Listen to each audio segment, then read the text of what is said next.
It became later and later, and I ventured just before we were to sleep.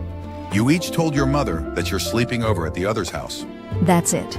And if the mothers talk to each other, Lucille reassured me. My mother doesn't know, meet, or greet anyone. Her liver has been acting up for a while now, hasn't it? That's what they told her. She told them she was a dyer, not a liver. We went to sleep. Comets and meteors crisscrossed the night sky, and they were soon mirrored in the stillness and peacefulness of our sleeping beings. We got up at 7 a.m. and headed out for breakfast in Berwyn, it being just across Roosevelt Road, the Lincoln Highway, which went to Iowa. It was Saturday. Few would be up and about yet, so we were invisible, even in daylight. Then we all went home and finished our sleeps. Later in the day, Lucille and I walked the length of the Oak Park section of the expressway, along Garfield Street, all the way down to Austin Boulevard, about 2 miles, stopping to inspect the expressway's progress along the way, and to note other scenes such as a greenhouse, a park, old buildings and such, things that makes a village a village. On the way back, we stopped and ate at a cafe near the closed Oak Park Avenue, this being our first real dining date. Remember, Rick, the big train gate here, and at the lesser crossing avenues, at every street actually, where there were those little gates run by someone in a small hut? Yeah, it was a long 2 or 3 years ago. We're so ancient now. Very old. Aren't you supposed to be at a baseball game? Yes, but I'm having Jeff pitch for me today. And there are plenty of off days now these days for him to rest his arm. And our new backup pitcher needs work too. We've already been seeded into the championship tournament. I'll pitch in a few days, and also if we make it to the finals. And I got Dennis Hickey to play center field for me. On those days when I would, when not pitching, he's really good now, and he'll love the chance to play a wide-ranging area.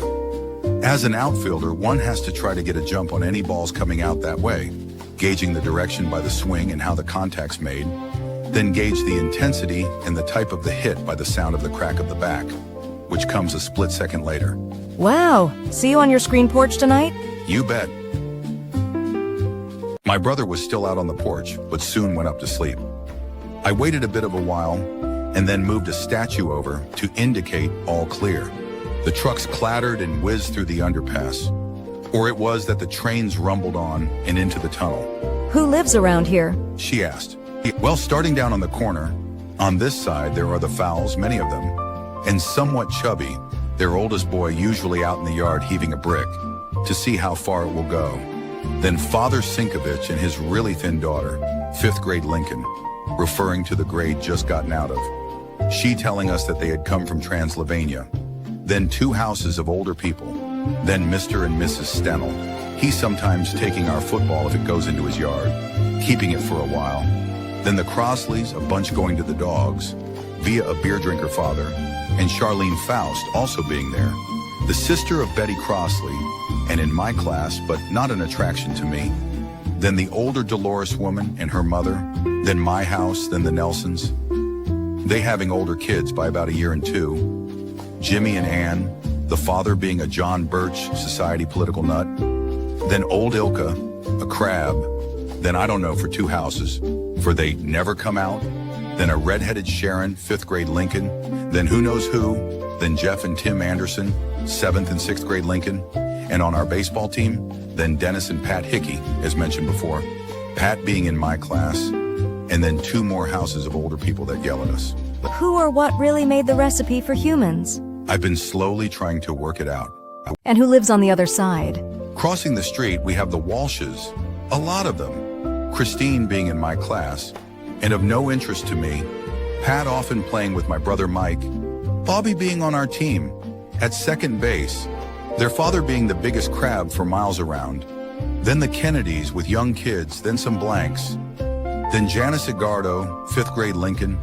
Then the Carahars, a big bunch, attending my school. Billy being an alternate on our team. Bobby, a friend of my brother Jim. Then who knows for a bit. Then Peggy Tyler, 5th grade Lincoln, who doesn't say very much. Then my grandmother's house.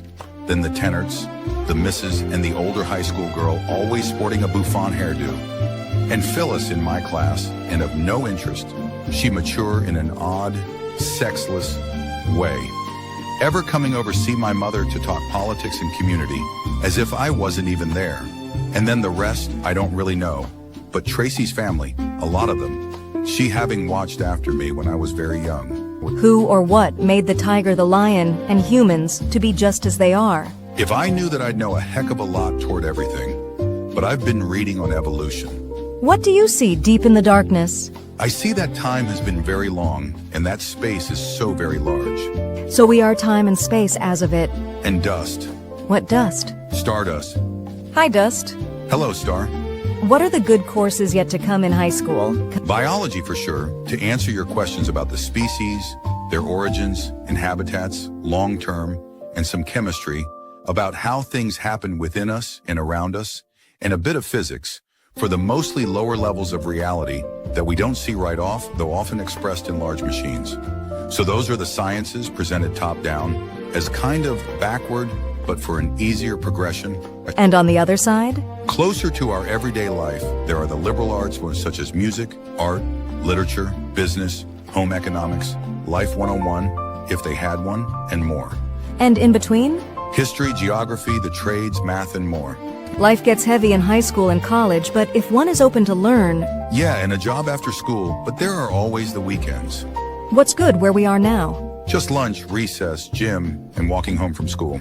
Haha. On the next day, we saw 2 movies, then played in the pool hall, Lucille fitting right in there.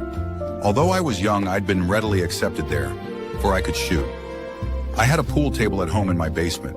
On another day, we rode our bikes to River Forest and back, looking at the mansions, a new location for us both. We had lunch and ice cream. I had taken a big advance on my allowance. My parents hadn't asked what it was for, just saying, enjoy. I had never expected to be on a honeymoon so young.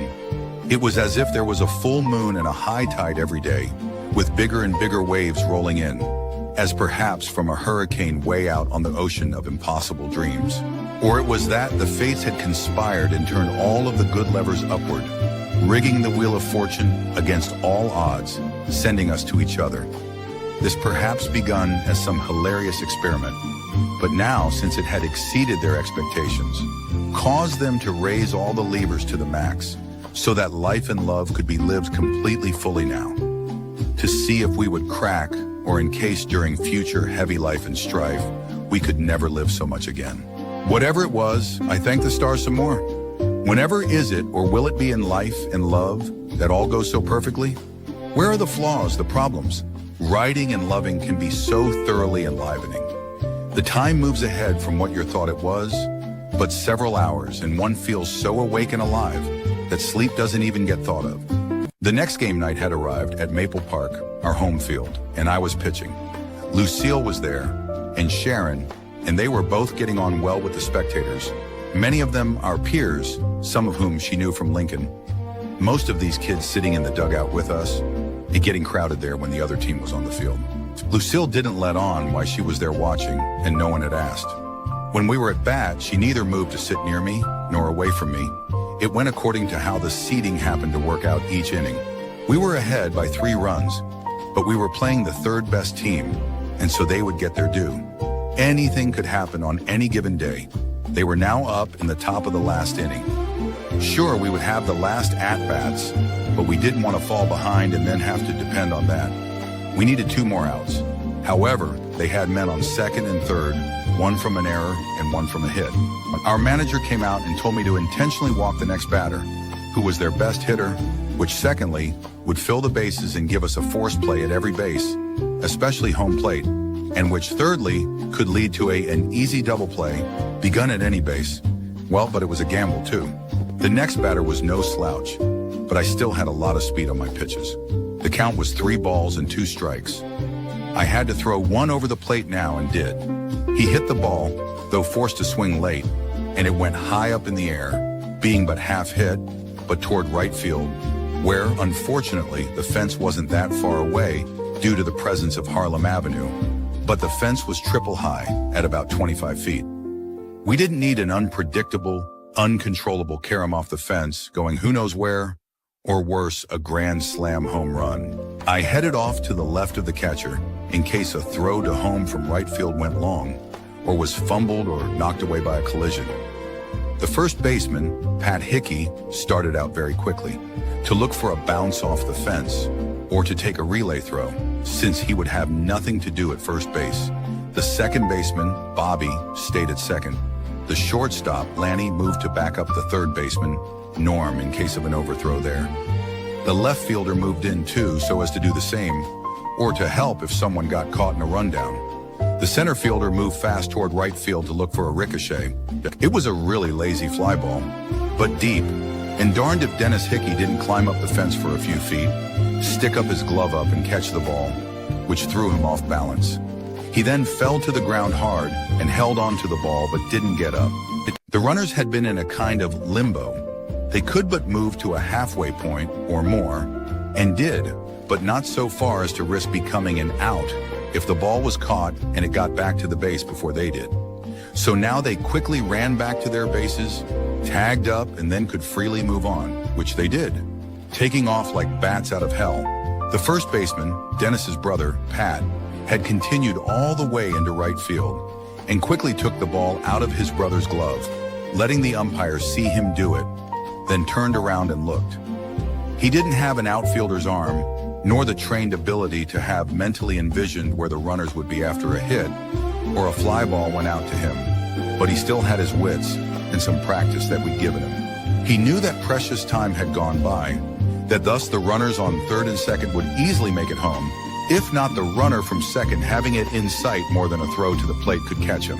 So then, it was the runner from first who would have taken a much bigger stride into limbo, as per usual, plus there being no first baseman there to take the throw, which wouldn't come to there anyway, with runners headed toward home. Yet this last runner from first would thus have all the longer to have to run back and tag up, and then take off again, effectively having to run even longer than an extra base pass length.